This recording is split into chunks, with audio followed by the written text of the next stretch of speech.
दो लाइनें कहकर के ऐसे शख्स को आमंत्रित आपके बीच में मैं करूं, क्योंकि आपका अपना समय है, उसके बीच कोई ज़्यादा विलंब ना होते हुए कि जीवन मिलना भाग्य पर निर्भर करता है।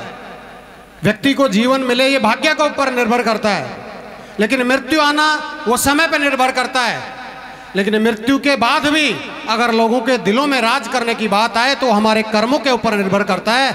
तो ऐसे कर्म करके चलें, दलगत राजनीति से कहीं बाहर आकर के इस क्षेत्र की कलम की बात करें। इन्हीं शब्दों के साथ आपके अपने लोकप्रिय नेता और पूर्व मंत्री राजस्थान सरकार आदरणीय डॉक्टर रोहितास जी से मेरा आग्रह है कि आप आएँ और हमें मार्गदर्शन दें। डॉक्टर रोहितास जी शर्मा, एक बार जोरदार तालियों के साथ में स्वागत करें। एक बार एक गाड़ी है RJ 32 बस है, स्कूल बस, उसको थोड़ा साइड में कर देंगे, आप आने जाने में प्रॉब्लम हो रही है। इसी के साथ एक गाड़ी है RJ 23 CD 4092, उसको थोड़ा सा साइड कर दें। ये दूसरी गाड़ी है RJ 23 CD 4092, उसको भी वहां से हटाएं। डॉक्टर रोहितास जी शर्मा। राम राम साहब, मातृशक्ति को भी नमन। अभी प्रियंका जी ने जो बहुत ही सुंदर और अच्छे लहजे में गांव के क्या कहते हैं अच्छी ट्यून में कर्नल साहब के बारे में बहुत विस्तार से वर्णन किया,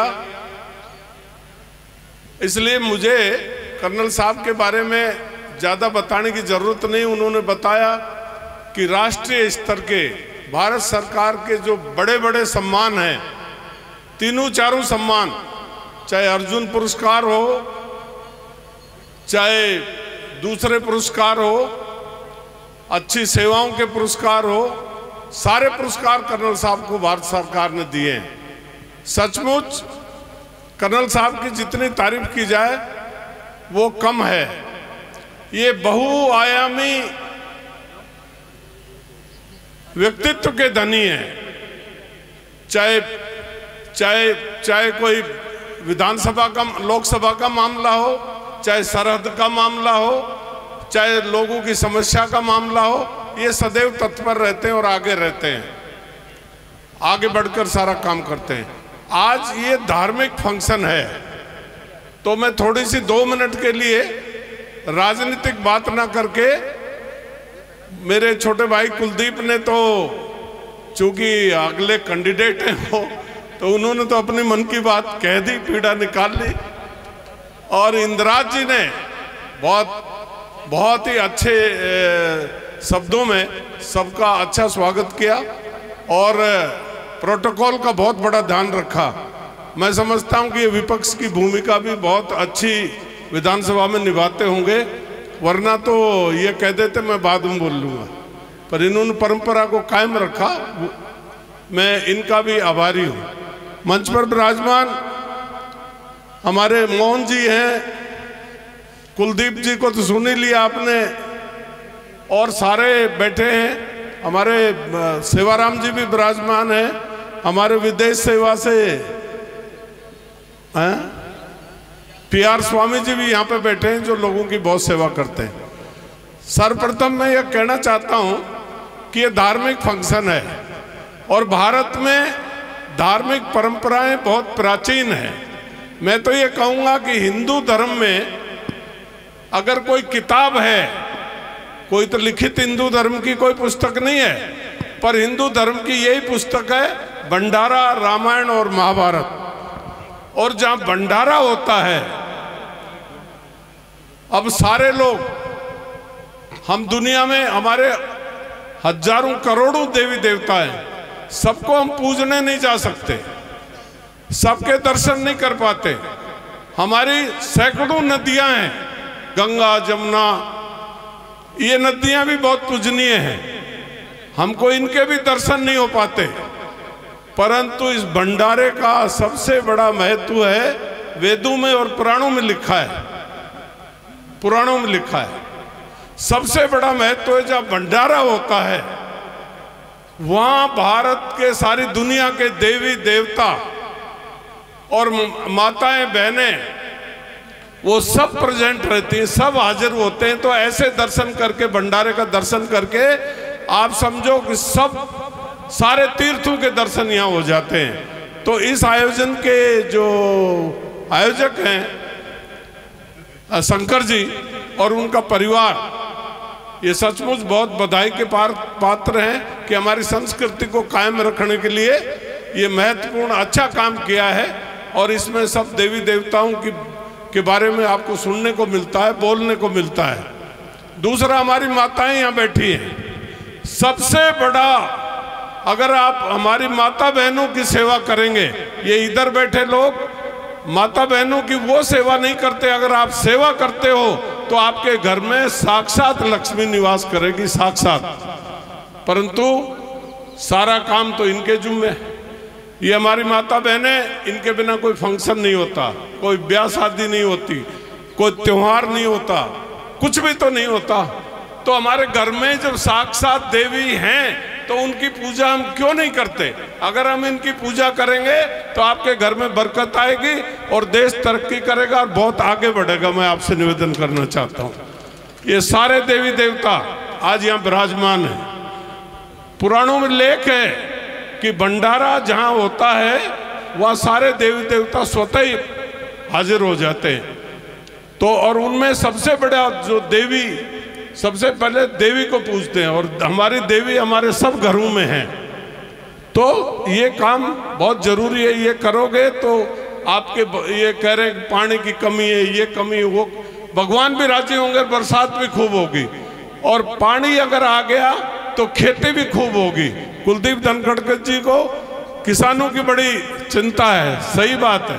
अगर कोई राज किसानों को संभाल लेता है तो समझो आपका काम पूरा हो गया।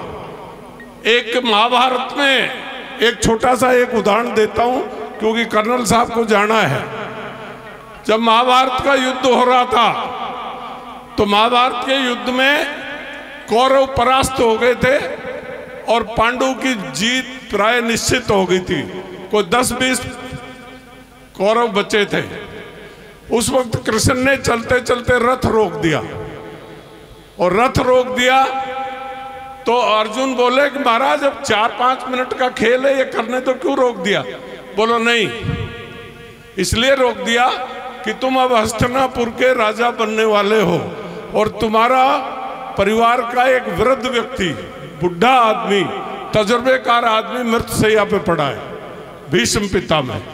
वो किसी भी क्षण प्राण जा सकते हैं उनके। जाओ उनसे टिप लो, उनसे बात करो कि हमको राज में क्या करना है। तो भीष्म पितामह ने जब ये कहा तो खट से युधिष्ठिर को बुलाया गया और युधिष्ठिर जो है भीष्म पितामह के चरण छुए और उन्होंने कहा कि भीष्म पितामह, आप हमारे परिवार के बड़े बुजुर्ग हो, आपको पता है हमारा कोई दोष नहीं था, हमने कोई जमीन जायदाद भी नहीं मांगी थी, हमने तो कहा था कि सुई भर जगह दे दो तो हमारा गुजारा चलेगा, लेकिन हमारी बात नहीं मानी। आखिरकार युद्ध झेलना पड़ा और हम विजय की ओर जा रहे हैं। आप हमको बताओ राज कैसे करना है? बड़ी इंपॉर्टेंट बात है। पंडित दीनदयाल उपाध्याय ने भी अपनी जीवनी में इस बात को लिखा है। उन्होंने कहा था, देखो तात, देखो बेटो मेरी बात सुनो, राज तुम करो, पर अगर राज में तुमने किसान का ध्यान रखा, किसान को भगवान भरोसे नहीं छोड़ा, तो आपके राज की तरक्की होगी। राज का सारा भार किसान अपने कंधे पर ले लेगा। उनको पानी का इंतजाम करो, खाद बीज की व्यवस्था करना। आपका किसान अगर संपन्न है तो आपका राज भी संपन्न होगा।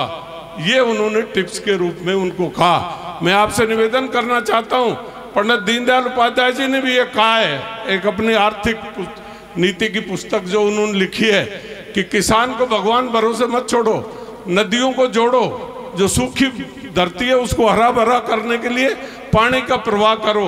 अगर किसान संपन्न है तो सारी चीज संपन्न है। आज राज का भार उठाने के लिए किसान की ओर अगर ये कुलदीप ठीक कहते हैं कि ध्यान देते तो आज ये नौबत नहीं आती। मैं आपसे निवेदन करना चाहता हूँ, नदियों को जोड़ने में कोई ज़्यादा, कर्नल साहब ज़्यादा जानते हैं, वो शायद अपने भाषण में मेरी इस पॉइंट को बताएंगे आपको, कि जब इंडियन ऑयल भारत पेट्रोलियम और पेट्रोलियम की दूसरी कंपनियां कन्याकुमारी से कश्मीर तक, बॉम्बे से लगा के बॉर्डर तक पाइपलाइन से तेल दे सकते हैं, तो भारत सरकार को पाइपलाइन से पानी देने में कहां दिक्कत आ रही? कौन सी नहर खोदने की जरूरत? मैं निवेदन करना चाहता हूं कर्नल साहब, आपके मन में ये इश्यू होगा, लेकिन हमारी तरफ से रिक्वेस्ट है, इस क्षेत्र की जनता की तरफ से रिक्वेस्ट है, और ये किसान नेता कुलदीप की भी रिक्वेस्ट है कि आप ये इस इशू को उठाएं, प्रधानमंत्री जी से कहें कि इसमें कोई ज़्यादा खर्चा नहीं है। पहले नहरें खोदनी पड़ती थी, आजकल तो पाइपलाइन से आप पानी दे सकते हो। हमारा कितना सारा पानी बह रहा है। हमारी चंबल योजना जो बीजेपी के राज में वसुंधरा जी ने तैयार की थी, कर्नल साहब 42,000 करोड़ की योजना थी।